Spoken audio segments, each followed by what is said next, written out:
Hanya Yanagihara's new novel, The Epic Tome to Paradise, Doubleday, 720 pp. Out of 4, out Tuesday, is a reimagination of New York City in 1893 and 1993, and a forecast of 2093, presented uniquely in 3 books with 3 different plot lines.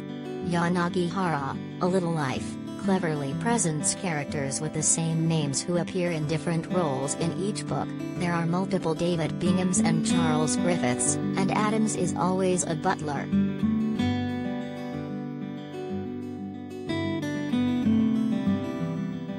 Book I, Washington Square opens in New York City in 1893, right after the Civil War, which Yanagihara calls the War of Rebellion. This portion of the book is reminiscent of Henry James and Edith Wharton in language and setting, and incorporates period artifacts, including the newly constructed Brooklyn Bridge, Washington Square Park and hansoms, which glide across the avenues of Manhattan.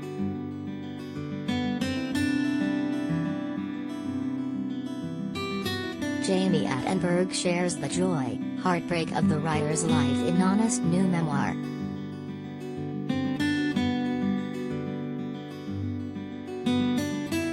The characters, many of them gay men, are divided into socioeconomic classes.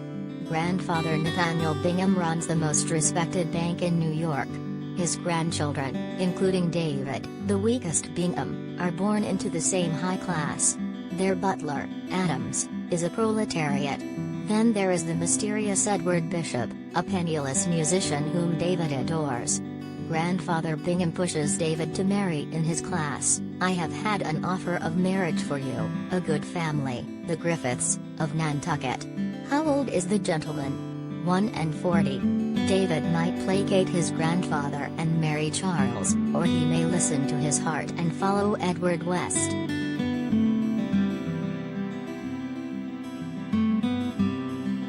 Book 2, Lipo Wow Nahel, set in New York in 1993, features another version of David Bingham, a paralegal who has Hawaiian royal blood running through his veins.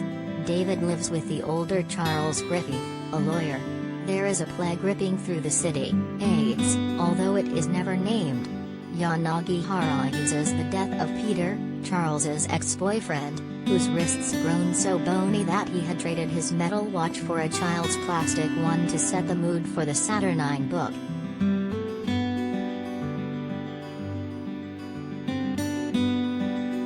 Noah Hawley's anthem reckons with twilight's last gleaming. We can figure this out together.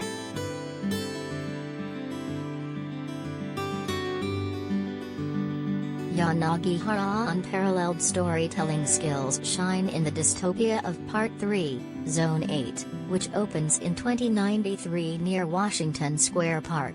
Several pandemics have spread through New York, and the city is divided into zones. Washington Square Park is located in Zone 8, Harlem falls in Zone 11 and Times Square is situated in Zone 9. A totalitarian regime has a stronghold on New York denizens. There are no movies, no television, no internet. One can't spend an evening debating an article or a novel, because none of those things are possible any longer.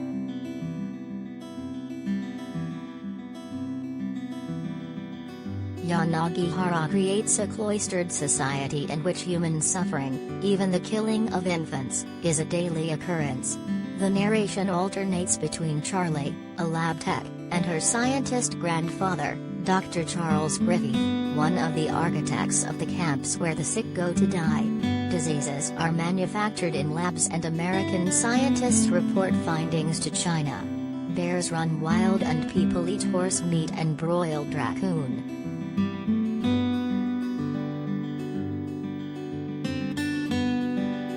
To Paradise is a novel of the highest order. Yanagihara writes with elegance, evoking emotion and rendering believable characters who move the plot. Her perceptive eye is evident in the 3 separate settings, placing the reader in each time frame through multiple narratives, which she orchestrates with great acuity. Themes of love and belonging reign in Book I and Book 2. In Book 3, fear trumps love for a mimesis of reality. hitting close to home for all of us right now.